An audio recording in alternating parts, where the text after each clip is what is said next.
Hi there! If you're new subscribers, welcome to the channel. For those of you who've known me for a while, I want to be very clear about the direction that we're going. Kainos JOY, got the joy still, Neurodiversity Initiative. I'm a trained behavior specialist, literacy specialist, drug and alcohol rehabilitation counselor. I have my degree in psychology and elementary education. So previous to this initiative, we were discussing Bible and actual means new creation. We are all a new creation in Christ. I believe in the finished work. I believe in universal salvation, that Christ saved everyone. He is victorious. We're shifting away from that now because I've already done so many videos on that, and I can refer you to the Mira Bible study group. Pam and Pat, Anne-Marie, I want to learn more. Just contact them. They're an excellent resource. They have a great study group. So if you're interested in learning about that, tune in with them or watch my old channel resources. I have a series on GAN, Shattering Sacred Cows. It's a Grace Awakening network owned by Don Keithley, Robin Smith, and really shifting focus into the area of neurodiversity.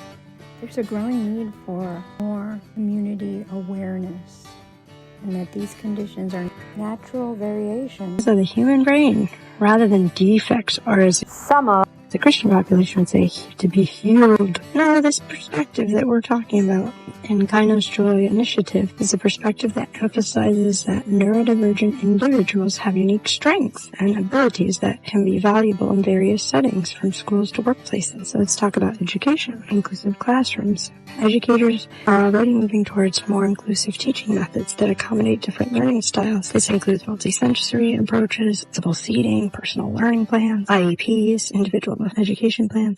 I know a student who is allowed to stand up during, school. It doesn't have to sit the whole time. In fact, it's encouraged to stand up from time to time. Stretch break, strength-based approaches. That is, instead of focusing solely on what neurodivergent students can't do, educators are encouraged to identify and nurture their strengths. For example, a student with dyslexia may struggle with reading but excel in creative thinking and problem solving. And most important, teacher training. There's an increased emphasis on teacher training to recognize and support neurodivergent students.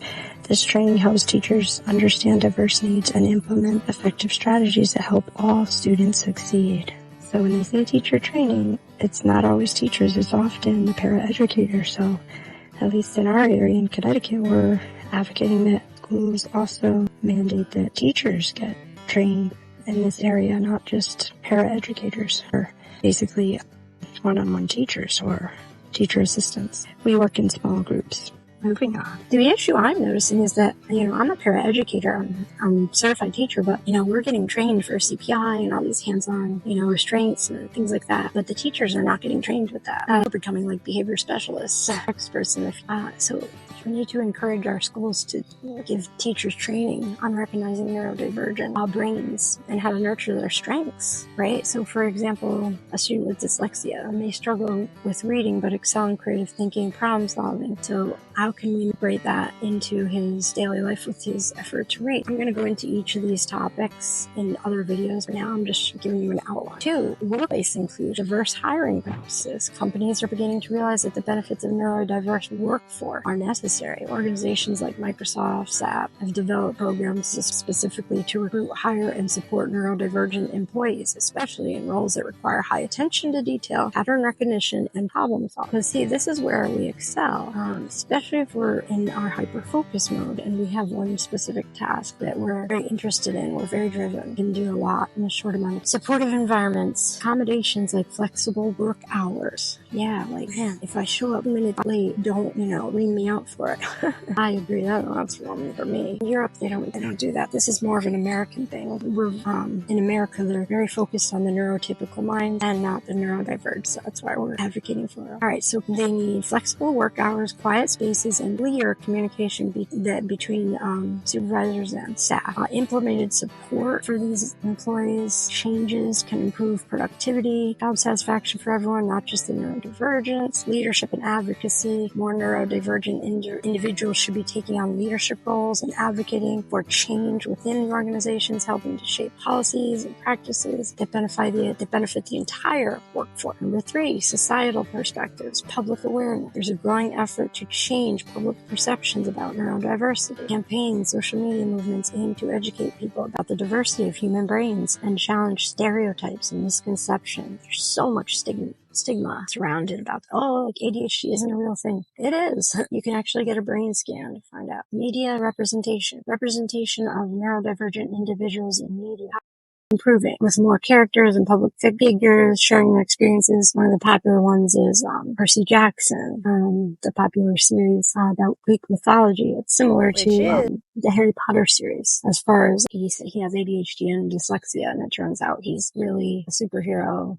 So yeah, the more people share their experiences, the better. This visibility helps normalize neurodiversity and promote acceptance for policy and advocacy. So legal protections, advocacy groups are pushing for stronger legal protection and support services for neurodivergent individuals. This includes improved access to healthcare, education, employment opportunities. These are all necessary for all, not just neurodivergent, but neurodivergents are often the ones that are left out. Community support. There's an emphasis on building supportive communities where neurodivergent individuals and their families can connect, share resources, and advocate for the rights and needs, challenges, and future directions. While progress is being made, there are still significant challenges. Many neurodivergent individuals face stigma, discrimination, and a lack of understanding. Advocates are working to bridge the gap between neurotypical and neurodivergent perspectives, aiming for a future where neurodiversity is fully embraced and celebrated. So in summary, the neurodiversity movement is shifting the focus from trying to cure or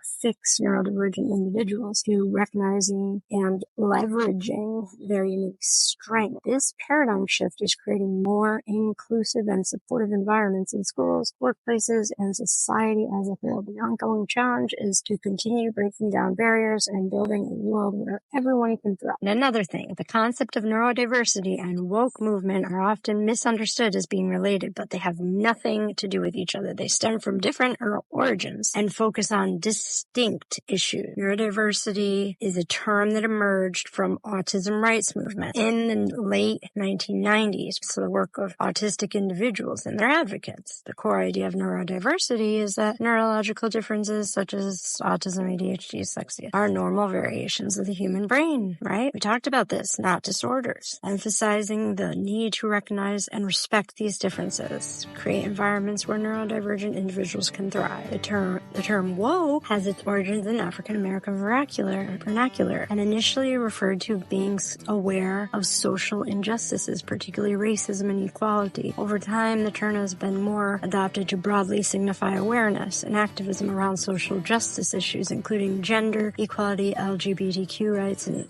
economic justice. So this focus is generally on advocating for marginalized and oppressed groups in society that have to do with race, right, or gender economics. Its efforts to raise awareness are similar, and just for the record, I am not woke.